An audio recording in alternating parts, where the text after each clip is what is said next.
तो guys, time waste ना करते हुए सबसे पहले हम लोग को ये देखना है कि एक रिज्यूमे को हम लोग एडिट कैसे करते हैं। यानी कि अगर हम लोग को पहले से कोई टेम्पलेट मिला हो जो कि फ्री हो, पेड ना हो, और उसको हम लोग को बस एडिट करना है, यानी कि उस टेम्पलेट में, उस रिज्यूमे में किसी और का कंटेंट हो, उस कंटेंट को रिमूव करके हमको अपना कंटेंट अगर कुछ डालना है, यानी कि जल्दबाजी में है हम लोग, या फिर ऑटोमेटिक रिज्यूमे अगर से हम लोगों को अगर तैयार करना है तो कैसे करते हैं। तो सबसे पहले हम लोगों को एक सबसे बढ़िया एक सॉफ्टवेयर होता है कैनवा।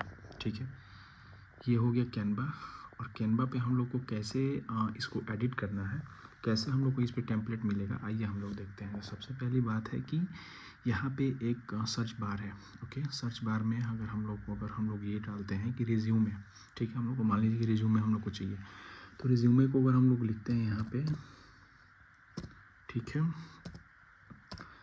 तो ये रिज्यूमे आ गया। तो इसमें बहुत सारे रिज्यूमे के वर्जन्स हैं, जैसे कि सर्च फॉर रिज्यूमे, तो इसमें सारे रिज्यूमे आ जाएंगे। फिर आते हैं कि रिज्यूम टेम्पलेट। ओके, तो रिज्यूम टेम्पलेट में आता है कि बहुत सारे रिज्यूम के टेम्पलेट्स आ जाएंगे। एक प्रोफेशनल रिज्यूमे कैसे तैयार होता है, एक रिज्यूमे सिंपल में कैसे तैयार करेंगे, या फिर अगर हम फ्रेशर हैं तो इसको हम कैसे तैयार करेंगे। तो इसमें बहुत सारे टेम्पलेट्स आते हैं। और तो सबसे पहले हम लोग को देखना है कि सर्च फॉर रिज्यूमे। ओके, यहीं पे हम लोग क्लिक करेंगे तो इसमें सारे टॉपिक कवर हो जाएंगे। इस पर अगर हम लोग क्लिक करना है, देखिए यहाँ से ये सर्च बार में हम लोग रिज्यूमे क्लिक किए तो यहाँ पे बहुत सारे टेम्पलेट्स आए हैं नीचे। देखिए ये सब टेम्पलेट्स हैं जो कि रिज्यूमे है। ओके, इसमें कुछ पेड होते हैं, कुछ अनपेड होते हैं। तो सबसे पहले हम लोग को देखना है कि पेड कौन सा होता है। तो पेड में ये जो है क्राउन का जो निशान होता है, यानी कि प्रो, तो ये सब पेड है। यानी कि ये पेड इसलिए है कि आपको अगर कैनवा का अगर प्रीमियर वर्जन, पेड वर्जन अगर आपने लिया है तो ये फिर चलेगा। अदरवाइज़ आपको ये उस टाइप का रिज्यूम सर्च करना है जहाँ पे क्राउन का निशान ना हो। ठीक है, तो सबसे पहले ऊपर ही हम लोग देखते हैं कि क्राउन का निशान है या नहीं है। तो सबसे पहली बात है कि इसमें नहीं है। देखिए ये है, ये हो गया, तो इसमें नहीं है, इसको हम लोग ले लेते हैं। ठीक है, मान लीजिए कि हम लोग को ये पसंद आया या फिर ये पसंद आया। ठीक है, हम लोग को इसको बनाना है। ठीक है, तो हम लोग को इस पर क्लिक करना होगा। ठीक है, क्लिक करने के बाद से ये एडिटेबल कैसे बनेगा तो इसके बारे में भी हम लोग देखेंगे। इसको एडिटेबल बनाने के लिए हम लोग को यहाँ पे क्लिक करना होगा, कस्टमाइज दिस टेम्पलेट। ओके, तो यहाँ पे कस्टमाइज दिस टेम्पलेट पे हम लोग क्लिक करते हैं, सिंपल।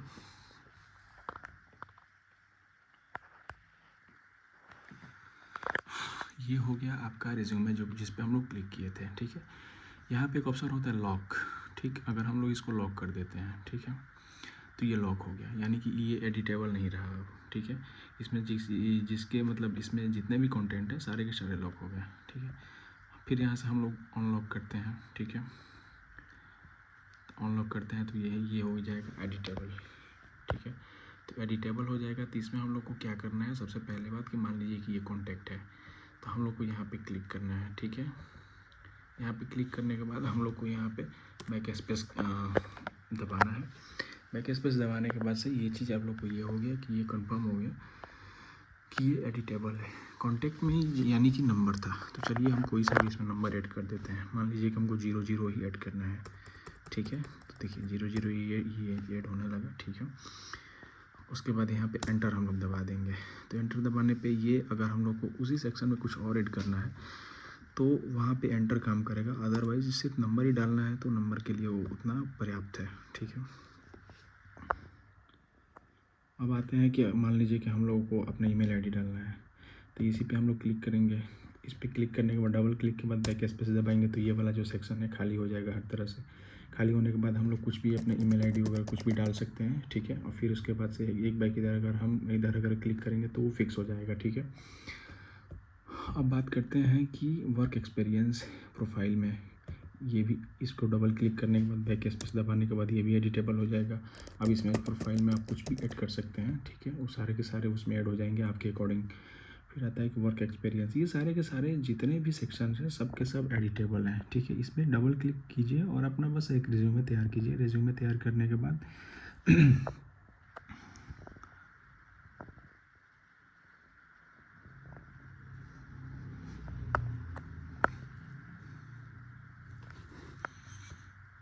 रिज्यूमे तैयार करने के बाद यहाँ से एक शेयर का ऑप्शन आता है।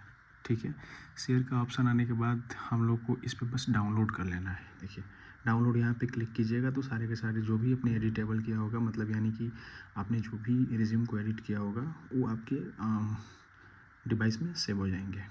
बस ये एक सिंपल सा कैनवा एप्लीकेशन है जो कि बहुत सारे फीचर्स के साथ आया है और बहुत सारे फीचर्स डे बाय डे इसमें इंक्रीज़ भी हो रहा है।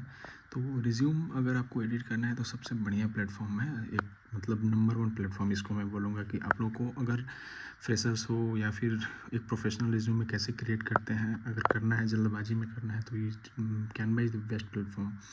ओके, तो मैं तो सजेस्ट करूँगा कि आप कैनवा यूज करो और अपना रिज्यूमेस तैयार करो। बस